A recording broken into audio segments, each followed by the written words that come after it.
पुण्यातील जैन बोर्डिंग वाचविण्यासाठी आज राज्यभरासह संपूर्ण देशभरात सकल जैन समाज आक्रमक झालेला आहे।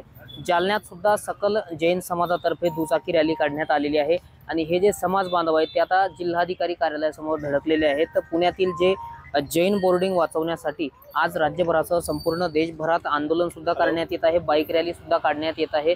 जालन्यात सुद्धा बाईक रॅली काढण्यात आलेली आहे। जैन मंदिरापासून ते जिल्हाधिकारी कार्यालयापर्यंत या समाज बांधवांनी बाईक रॅली काढलेली आहे। नेमकी काय मागणी आहे आपण यांच्याकडून जाणून घेऊया। आज तुम्ही बाईक रॅली काढलेली आहे, काय सांगणार? सेठ हिराचंद नेमीचंद दिगंबर जैन बोर्डिंगची जी जागा आहे, ट्रस्ट मंडळींनी बिल्डरशी हात मिळवणी करून चुकीचे कागदपत्र तयार करून चुकीची माहिती धर्मादाय आयुक्तकडे प्रस्तुत करून बिल्डरशी हात मिळवणी करून या जागेचा विक्रीचा व्यवहार केलेला आहे। सर्व जैन समाजातील साधारणतः कुटुंबातील एक व्यक्ती तरी या बोर्डिंगमध्ये शिकलेला आहे। जर ट्रस्ट मंडळींना पैशाची आवश्यकता असती तर इथं जे विद्यार्थी शिकून गेलेले आहेत त्यांना जर या ट्रस्ट मंडळींनी आव्हान केलं असतं तर फार मोठा निधी तिथं उपलब्ध झाला असता। असं न करता बिल्डरशी हात मिळवणी करून वैयक्तिक काही हातभट्टीचे प्रकार करून यांनी ही जागा गोखले बिल्डर्सला विकलेली आहे। सेठ हिराचंदजी नेमीचंदजी शहा यांनी उदात्त भावनेने दिगंबर जैन समाजासाठी ही एक फार मोठी धरोहर निर्माण करून समाजाला अर्पण केलेली आहे।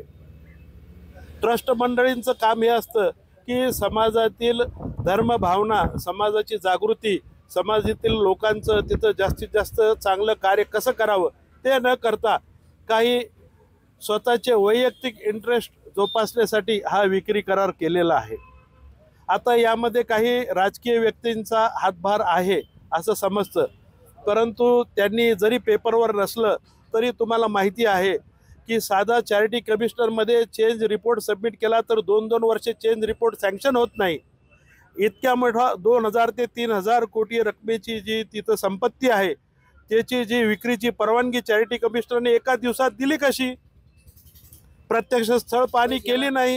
याला जबाबदार कोण आहे? याला चॅरिटी कमिशनर जबाबदार आहेत, ट्रस्ट मंडळी जबाबदार आहेत आणि राजकीय व्यक्ती ज्यांनी तिथून हात मिळवणी केलेली आहे जरी ते आपल्याला पब्लिकच्या समोर येऊन सांगत असतील। कोण आहे ते राजकीय व्यक्ती सांगता येईल? आम्ही राजकीय व्यक्तींचं नाव याच्यासाठी घेऊ नाही शकत कारण की त्यांनी सांगितलेलं आहे की आम्ही याच्यामध्ये आमचा प्रत्यक्ष काहीही संबंध नाही।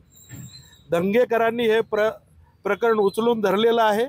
आमचे जालन्याचे स्थानिक आमदार खोतकर साहेबांनी आम्हाला पाठिंबा दिलेला आहे आणि आम्हाला पूर्ण विश्वास आहे की समाजाच्या हितानं सर्व राजकीय व्यक्ती या बाबतीत निर्णय घेतील आणि हा व्यवहार रद्द होईल। आमचे गुरुदेव आचार्य श्री उपतीनंदीजी महाराज यांनी 1 तारखेपर्यंत हा विक्री व्यवहार रद्द नाही झाला तर अन्न आणि जल त्यागची घोषणा केलेली आहे। ही घोषणा आमच्या समाज बांधवांच्यासाठी फार मनाला विच्छिन्न करणारी घोषणा आहे। आम्ही समाजासाठी जर एवढंही कार्य करू न शकलो तर समाजामध्ये राहून करायचं काय? पण हा विक्रीचा व्यवहार रद्द झाल्याचं सांगण्यात येत आहे, तरी सुद्धा तुम्ही रद्द झालेला नाही, फक्त गोखले बिल्डर्स कडून एक मेल आलेला आहे अशी माहिती मिळते। हा जो विक्री व्यवहार असतो हा रजिस्टर्ड व्यवहार झालेला असतो। आता पुढची भूमिका काय तुमची? आम्ही आमचं आंदोलन चालूच ठेवणार। आता आम्ही शांततापूर्ण मार्गाने आंदोलन करत आहोत।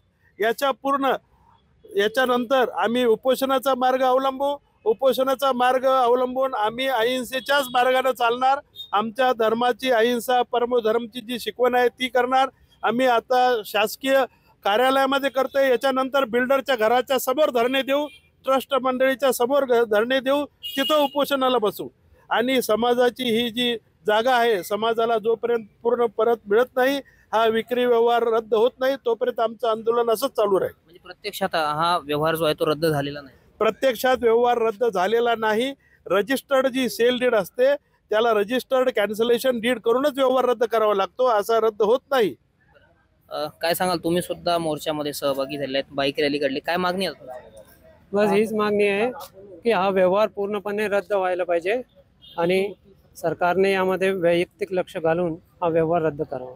तर नक्कीच आपण पाहतोय की पुण्यामधलं जे जैन बोर्डिंग प्रकरण आहे ते राज्यभरासह संपूर्ण देशभरामध्ये आता चांगला चर्चेचा विषय ठरत आहे. त्यामुळे हा खरेदी विक्री व्यवहार जो आहे तो रद्द झालाच पाहिजे, तोपर्यंत समाजाचा लढा जो आहे तो चालूच राहील, असं सुद्धा आता सकल जैन समाज बांधवांनी सांगितलेलं आहे.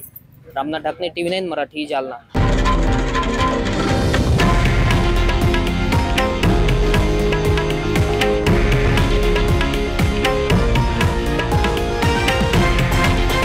हे आहे देशातील नंबर 1 न्यूज नेटवर्क आणि आपण पाहत आहात TV9 मराठी, एकमेव.